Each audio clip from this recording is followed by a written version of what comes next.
Okay, so I'm gonna have to keep it a little quiet. It's, I think, 5 in the morning. But, I just want to give my insight on the parkour documentary video. Um, some of you that do this, or some of you that want to, may not have seen this video, but I ran into it over the summer. And it was a pretty late night. I think it was a Thursday. It's amazing that I even remember the date. But excuse me. Um, the video is almost an hour long, 4 minutes off, but it's worthwhile to watch it. What they explain is absolutely amazing. The first guy, I think his name's Paul. He explains it in a way that I can connect. I don't know if most of you could connect to him as well, but I know for a fact I can. This guy is really, really cool. God, excuse me. So I wanted to give my insight on it. I'll leave a link in the description for the video. If you don't want to look for the link, you could always just go into the search bar and type in parkour, and that's it. You'll just find one that says parkour documentary. But I wanted to give my insight on how I feel about parkour. I figured since after watching that, I've started to question myself. I watched it that night, and I watched it literally just before I started this video. I just want to say I've got a lot of connections through it. Whenever I go to perform something like maybe a wall climb on a ledge that goes a little farther up than I've been able to go, a little higher than I've been able to go, maybe it's a vault that I didn't think I could pull off, or maybe don't know that I could pull off because of the drop after it, or maybe because the ledge has a too big of a surface for me to go over. And I've come across things like that. And I connect to the world in a way that I never used to before. I mean, as a kid, when we were all kids, we all used to play pretend. We used to go around and mess with our friends. Play pretend. We'd maybe act like the ground was lava and we couldn't step on it. We had to find ways around it. Well, that's what I've come to seeing parkour as. It's just like playing pretend, except lava is everywhere, and your only choices of area of movement God, are the same exact places that you would expect them to be if you were still playing pretend. Like with ledges, as we were kids, we probably used benches, things like that.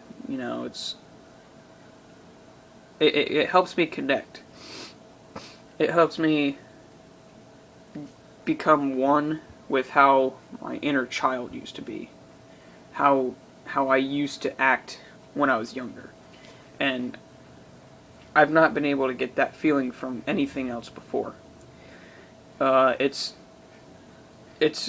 an unrealistic experience. Whenever I go to perform something that I can't perform, but I keep at it, because not only do I like that challenge to be able to do something like that, but I set it as a goal. And when I set goals in parkour, I tend to add to them. So there's a ledge I've been working on to do the wall climb towards for a while now. I've done it once, but I can't get it anymore, and I don't know why. But however, that won't be the case here soon. That's my goal, to perform the wall climb on. I've done it. I've been doing it to the point to where I can't use my legs very much. That's how far that I take. That's how far I take parkour. I push myself to be able to do things like that, because the more I can do, the better I feel afterwards, knowing that I've got more to play with in my environment than I used to.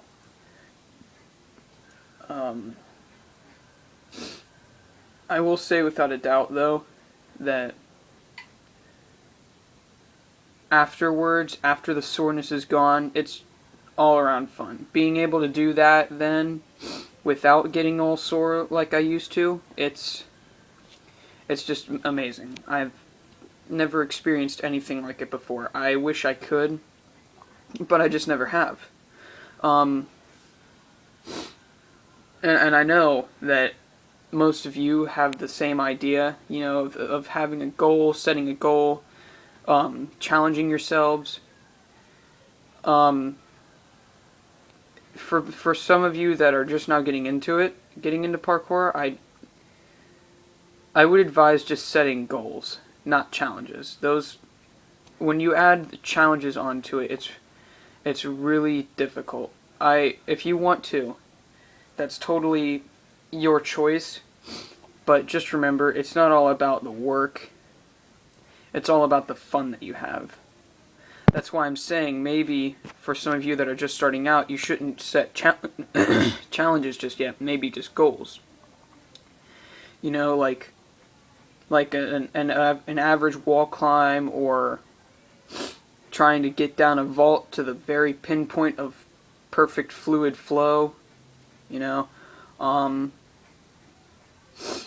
just something like that. It's just really fun and really exciting when you get that down pat to the point to where you don't need to work on it anymore.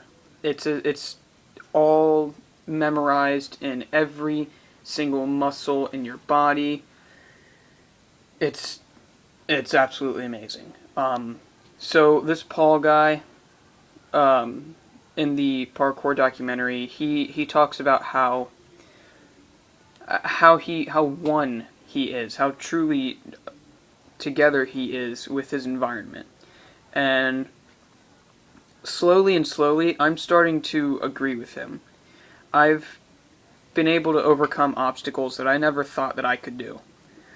Not recently, but here, sometime over summer, I learned how to do the sort of Kong vault.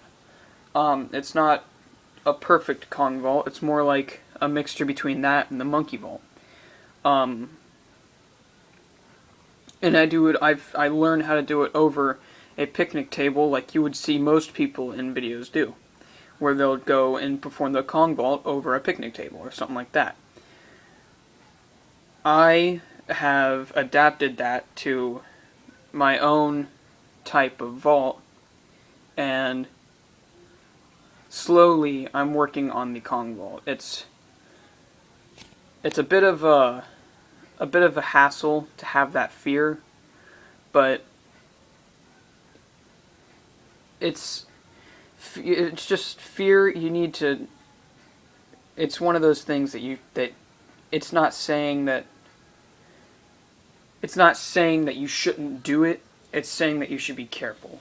So in parkour, it's all about how you feel about something.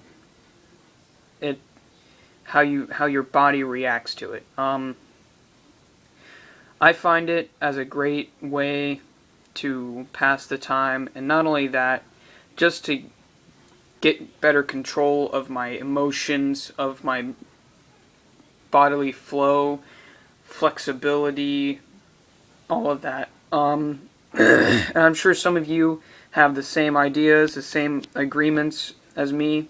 Some of you may have differences from me. So, give me a like, maybe a subscription.